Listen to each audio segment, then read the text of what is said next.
আরেকটা ইন্টারেস্টিং কথা শেয়ার করি সেটা হচ্ছে আ ধরুন আপনি কাউকে ভাবছেন যে সে তো দেখতে কতই না সুন্দর।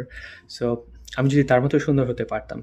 কিংবা আপনি পৃথিবীর সবথেকে সুন্দর মানুষটাকে ভাবছেন, সে কতই না সুন্দর। আমি যদি তার মতো সুন্দর হতে পারতাম কিংবা তার তো চোখ দুটা অনেক সুন্দর।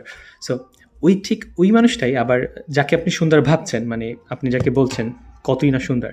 ঠিক ওই মানুষটা আবার আয়নার সামনে যেয়ে নিজেকে বলে যে, "ও আচ্ছা আমার তো চোখ দুটো সুন্দর না, আমার তো হচ্ছে নাকটা সুন্দর না।"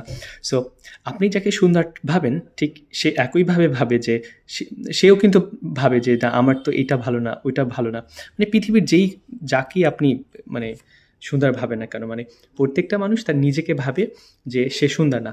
আসলে কিন্তু এমনটা না। আসলে সে অনেক সুন্দর। মানে আল্লাহ প্রত্যেকটা মানুষকেই খুব সুন্দরভাবে তৈরি করেছেন। মানে হচ্ছে ধরুন আল্লাহ আপনাকে ঠিক ওভাবেই পছন্দ করেছেন।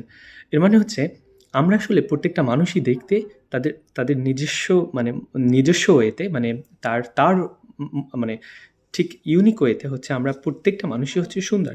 বাট আমরা নিজেদেরকে নিজেরাই বেশি অসুন্দর কিংবা ছোট করে ফেলি। সো জিনিসটা হচ্ছে আমি আমার নিজেকে সুন্দর ভাবছি না, বাট আমি যাকে সুন্দর ভাবছি সে আবার তার নিজেকে সুন্দর ভাবছে না।